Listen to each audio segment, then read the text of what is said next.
আজকে আমরা তোমাদের ষষ্ঠ শ্রেণীর তোমাদের যাদের সামনে অর্ধবার্ষিক পরীক্ষা, তো অর্ধবার্ষিক পরীক্ষার তোমাদের পাটিগণিত অংশের আজকে আমরা একটা ফুল সাজেশন দিব। পাটিগণিত অংশের ফুল একটা সাজেশন দেব, কমপ্লিট সাজেশন। এটা তোমাদের জাস্ট বোর্ড বইয়ের ওপরে, বোর্ড বইয়ের কি কি সূত্র, কি কি সংজ্ঞা, কি কি সংক্ষিপ্ত প্রশ্ন বা কি কি অঙ্কগুলো আমাদের পরীক্ষায় আসার মতো গুরুত্বপূর্ণ এবং কি কি প্রশ্ন থেকে আমাদের সৃজনশীল হতে পারে, এগুলো আজকে আমরা এই একটা ভিডিওতে সবগুলো তোমাদের কভার করার চেষ্টা করব। তোমরা জাস্ট শেষ সময়ে এই ভিডিওটা দেখে এই অনুযায়ী তোমরা একটু পড়াশোনা করো, তাহলে তোমার কিন্তু গোছালো প্রস্তুতি হবে ইনশাআল্লাহ। তো দেখো আমরা তাদের জন্য আমরা শুরু করতেছি, আজকে পাটিগণিত অংশ শেষ করব। এই ভিডিওটা অবশ্যই তোমরা দেখবা, এখানে আমি অ্যানালাইসিস করে তোমাদেরকে দেখাই দিব কিভাবে কি করতে হবে বোর্ড বইয়ের মধ্যে থেকে। তারপরে বোর্ড বই রিভিশন হওয়ার পরে তুমি তারপরে 10 চলে যাবা কি তোমার প্র্যাকটিস করার জন্য বিভিন্ন গাইড বা শীট বা প্র্যাকটিস শীটে তুমি প্র্যাকটিস করবা। তো চলো আমরা তোমাদের আগে বলি পাটিগণিতের কি কি আছে। আমাদের বাংলাদেশের 90% স্কুলে আমাদের কি আছে বলতো, পাটিগণিত অংশ শুধুমাত্র এই যে স্বাভাবিক সংখ্যা অর্থাৎ ভগ্নাংশ, এই চ্যাপ্টারটা আছে। এই চ্যাপ্টারের মধ্যে থেকে আমাদের অনুশীলনী আছে 6টা। কয়টা বলতো ভাইয়া? 6টা অনুশীলনী আছে। কোনো কোনো স্কুলে আমাদের অনুশীলনীর কি আছে 1.1 থেকে 1.6 পুরোটাও আছে। কোনো কোনো স্কুলে আছে 1.3 4 5, কোনো কোনো স্কুল আছে খালি 3 4, তারপর কোনো কোনো স্কুল আছে 5 6 1 পয়েন্ট। তো আমরা টোটালি এই অধ্যায়ের মধ্যে যে 6টা অনুশীলনী আছে সবকিছু কিন্তু আমরা লাইন বাই লাইন তোমাদেরকে বুঝাই দিব কি কোথা থেকে কি প্রশ্ন হতে পারে। অবশ্যই ভিডিওটা স্কিপ করবে না, দেখবা এবং তুমি তোমাদের বন্ধুদেরকে এই ভিডিওটা কিন্তু পার করে দিবা, ঠিক আছে, বা জানাবা। তো দেখো আমরা মূল বইয়ে চলে যাই, কোথা থেকে কি আসতে পারে। দেখো ভাইয়া একদম আমি তোমাদেরকে ভাঙিয়ে ভাঙিয়ে পড়াই দিচ্ছি। এখন আসো, আমাদের শুরুতে যে জিনিসটা আছে এখানে আমাদের এখানে কিছু কথা লেখা আছে, এই কথার মধ্যে থেকেও তুমি কিন্তু একটা এমসিকিউ পেতে পারো। বুঝতে পারছো বিষয়টা? তো সেই এমসিকিউটা আমাদের কথার মধ্যে থেকেও কিন্তু ন্যাচারাল নাম্বার বা স্বাভাবিক সংখ্যা কি আছে সেখানে এখানে কিন্তু এই সংখ্যাগুলো আসার যে প্রক্রিয়া ছিল প্রাচীন কাল থেকে সেগুলো কিন্তু এখানে ডিটেলসে দেওয়া আছে, একটু রিডিং করে নিবা। এবার আসো মূল পড়ায় আমরা একটু চলে যাই। তো মূল পড়ায় চলে যেতে গেলে আমাদের আমরা যদি একটু উপর দিকে দেখি তাহলে কিন্তু আমরা মূল পড়াটা দেখতে পারবো। তো দেখো এখন আসো, এখানে আমাদের এই অঙ্কপাতন টপিকে এই জায়গাতে আমাদের যেই কয়টা লাইন আছে সেই কয়টা লাইন থেকে আমি 100% শিওর যে তুমি 100% শিওর থাকো যে এখান থেকে তোমার একটা এমসিকিউ তুমি পাবাই। 100% শিওর তুমি এখান থেকে একটা এমসিকিউ কিন্তু তুমি পাবাই। তো যেমন আমাদের আসতে পারে কি কি এমসিকিউ। দেখো এখানে আমাদের কি দেওয়া আছে, এই যে পাটিগণিতের কয়টি প্রতীকের মাধ্যমে প্রকাশ করা হয়, 10টি প্রতীকের মাধ্যমে। তারপরে আমাদের কি আছে বলতো, সেই প্রতীকগুলো কি কি, এদেরকে অঙ্ক কাকে বলে সেটাও দেওয়া আছে। এরপরে কি দেওয়া আছে বলতো, সংখ্যা কাকে বলে সেটাও দেওয়া আছে। তারপরে স্বাভাবিক সংখ্যা কাকে বলে সেটাও দেওয়া আছে। শূন্য ব্যতীত সকল সংখ্যাকে স্বাভাবিক সংখ্যা বলে। তারপরে আমাদের কি বলতো, সার্থক অঙ্ক কয়টি সেটাও দেওয়া আছে। এটা কিন্তু আমাদের সংক্ষিপ্ত প্রশ্ন বা এমসিকিউ আসতে পারে। সক্রিয় মান মানে নিজস্ব মান কি সেটাও দেওয়া আছে। এবার আসো আমাদের কি আছে, এখানে একটা খুবই গুরুত্বপূর্ণ অঙ্কপাতন কাকে বলে, এটা সংক্ষিপ্ত অথবা ক নাম্বার তোমার আসতে পারে। বুঝতে পারছো বিষয়টা? এরপরে আমাদের আছে কি 10 ভিত্তিক, এই তো 10 ভিত্তিক বা 10 গুণিতক রীতি বলতে কি বুঝো এই জিনিসটা। তো জাস্ট আমাদের এইতে ধরো তোমার 8টা বা 10টা লাইন থেকে তুমি এক মাসের মার্ক শিওর কমন পাবো তুমি এমসিকিউ এতে, অথবা শর্ট কোশ্চেনে কোনো একটা সংজ্ঞা আসতে পারে। তো আমি যেখানে যেখানে আন্ডারলাইন করে দিলাম তুমি তোমার বইয়ে একটু আঁকাই নিয়ে এটা পড়ে ফেল দিবা, তাহলে কিন্তু রিভাইজ হয়ে যাবে। বুঝতে পারছো? তুমি যেমন গাইড থেকে শুধু ডিরেক্ট তুমি গাইডে চলে যাও, গাইডে চলে যায় 1 200 এমসিকিউ পড়ে গেছো, গণিতের বেলা বাবা তা হবে না। গণিতের বেলায় বেসিক গুলো কনসেপ্ট গুলো ক্লিয়ার করে তারপরে তুমি প্র্যাকটিস করতে পারো, গাইড শীট যেখান থেকে করো। তো আমি বেসিক জিনিসগুলো এখানে দেখিয়ে দিলাম, জাস্ট এখান থেকে এই কিওয়ার্ড গুলো মনে রাখার চেষ্টা করবা। এরপর আমরা দ্বিতীয় পেজে চলে যাই। এরপরে পেজ থেকে আমাদের কি কি আসার মতো প্রশ্ন আছে দেখো। এরপরে পেজে আমাদের কি কি আছে দেখো, এখানে আমাদের এখানে একটা উপর দিকে একটা জিনিস দিছে, সেটা হচ্ছে যে আমাদের এইটা, এই যে এই জিনিসটা যে দেশীয় সংখ্যা পঠন নীতি, মানে যে আমাদের দেশীয় যে সংখ্যা নীতিগুলো আছে একক দশক শতক, এখানে কিছু আমাদের বেসিক জিনিসগুলো আছে। তো মনে রাখবা আমাদের উচ্চারণ করার সময় হাজার আর অযুত মিলে আমরা একসাথে উচ্চারণ করি, আর হচ্ছে যে এই যে লক্ষ আর নিযুত মিলে আমরা একসাথে উচ্চারণ করি। আর মনে রাখবা আমাদের অঙ্কর ক্ষেত্রে যে একক স্থান থেকে আমাদের এই নিযুত স্থান এই পর্যন্ত, একক স্থান থেকে এই নিযুত স্থান পর্যন্ত আমাদের প্রত্যেকটা ঘরে শুধুমাত্র একটা করে অঙ্ক বসে। তোমার এটা কেন কাজে লাগবে, তোমার যখন কথায় লিখতে বলে তখন তুমি লিখতে পারবা কিন্তু সহজেই। মনে রাখবা, বা অঙ্ক লিখতে বলে একক থেকে নিযুত স্থান পর্যন্ত আমাদের একটা করে অঙ্ক বসে, তারপরে নামেদের কি কোটির ঘরে একাধিক অঙ্ক বসে। এটা খালি জাস্ট মনে রাখলে হলো, এটা তো পারো একক দশক শতক হাজার উদিত লক্ষ নিযুত কোটি, এটা আমাদের এখান থেকে জাস্ট তেমন ওইরকম ইম্পর্টেন্ট কিছু নাই। এরপর আসো এই পেজে আমাদের গুরুত্বপূর্ণ কিছু ইম্পর্টেন্ট জিনিস আছে, সেটা রাখান লাগবে। সেটা হচ্ছে যে এই জায়গায় একটা উদাহরণ দেওয়া আছে, কমার ব্যবহার। যে কমার ব্যবহার জানতে হবে। তো দেশীয় রীতিতে কমার ব্যবহার কি, আন্তর্জাতিক রীতিতে কমার ব্যবহার কি? দেশীয় রীতিতে কমার ব্যবহারটা কি ভাইয়া বলতো?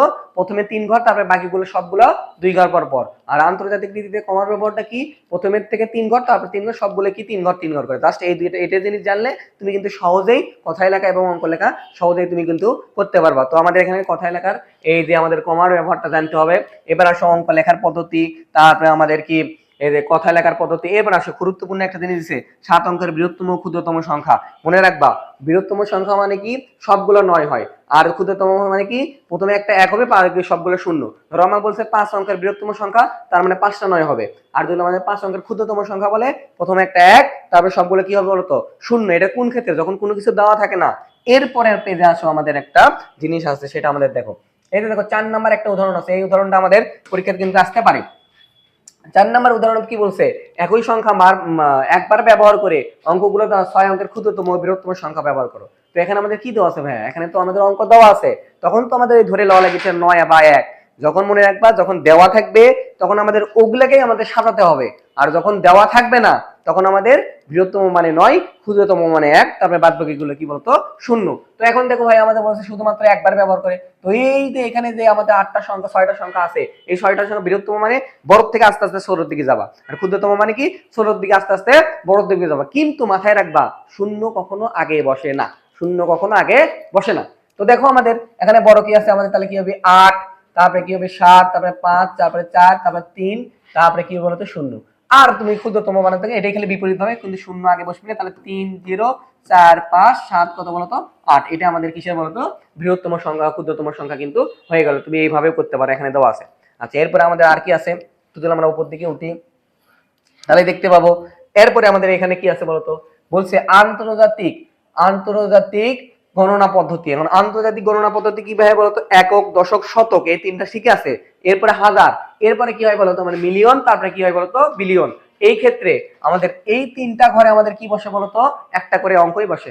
বাকিগুলোতে আমাদের 3টা করে অঙ্ক বসে। আমাদের এটা কিন্তু করতে হয় ওই তো দেশীয় নীতির মতো। এটা সিম্পলি জাস্ট তুমি খালি মনে রাখবা। এখন আসো, এখানে কিছু গুরুত্বপূর্ণ 100% কমন এখানে একটা জিনিস আছে, সেটা ধরো পরীক্ষাতে আসবেই।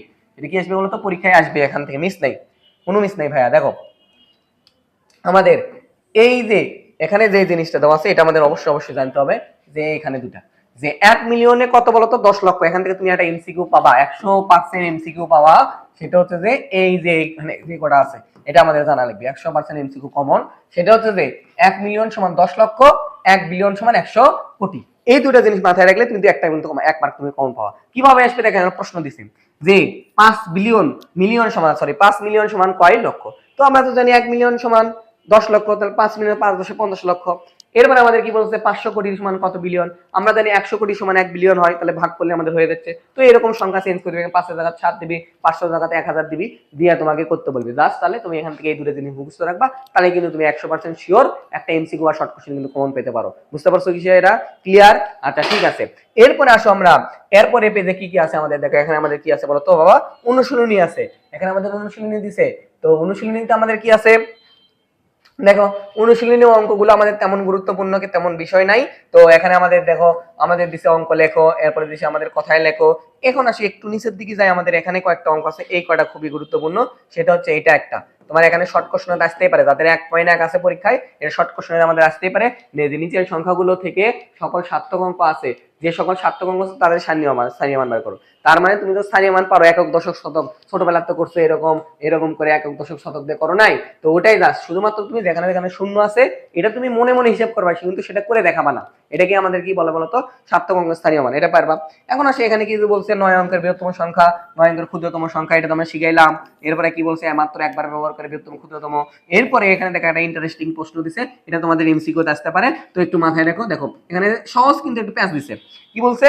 এই অঙ্কগুলোকে বিপরীত ভাবে সাজিয়ে কথাই বলো। তাহলে এখানে বিপরীত ভাবে সাজালে কি হচ্ছে আমাদের বলতো? 5 5 4 3 7, এটা আমাদের বিপরীত ভাবে সাজিয়ে এখানে আমরা কথায় লিখতে পারি যে 55,437। অ্যান্সার শেষ। বুঝতে পারছো বিষয়টা? তো মোটামুটি আমাদের এই প্রথম অধ্যায় অর্থাৎ 1.1 থেকে আমাদের যা যা দরকার আমি কিন্তু বলে দিলাম। আমি সারমর্ম তোমাকে 1 মিনিটে বুঝাই দিচ্ছি যে প্রথম অধ্যায় থেকে তুমি কি কি করবা। জাস্ট ভাইয়া তোমাদের অঙ্ক কি জিনিস, সংখ্যা কি জিনিস, সার্থক অঙ্ক কি জিনিস, তারপরে তোমার অঙ্কপাতন কি জিনিস, 10 গুণোত্তক রীতি কি জিনিস, তারপরে স্থানীয় মান, একক দেশীয় স্থানীয় মান, আন্তর্জাতিক যে স্থানীয় মানটা আছে সেটা, তারপরে আমাদের এত সমান এত লক্ষ, এত সমান এত কোটি হয়, এই জিনিসটা, এই 5টা 6টা জিনিস, সাথে হলো বৃহত্তম ক্ষুদ্রতম, এই 5টা 6টা জিনিস তুমি যদি মাথার মধ্যে থাকে, এই অধ্যায় থেকে তুমি বাবা, তোমাদের কিন্তু সৃজনশীল না আসলেও এমসিকিউ আর শর্ট কোশ্চেন আসবেই, জাস্ট তুমি পারতে পারবা। জাস্ট 5টা মিনিট যদি তুমি মনোযোগ দিয়ে 5টা জিনিস পড়ে আর মনে রাখো, তাহলে কিন্তু কমপ্লিট। আশা করি বুঝতে পারছো।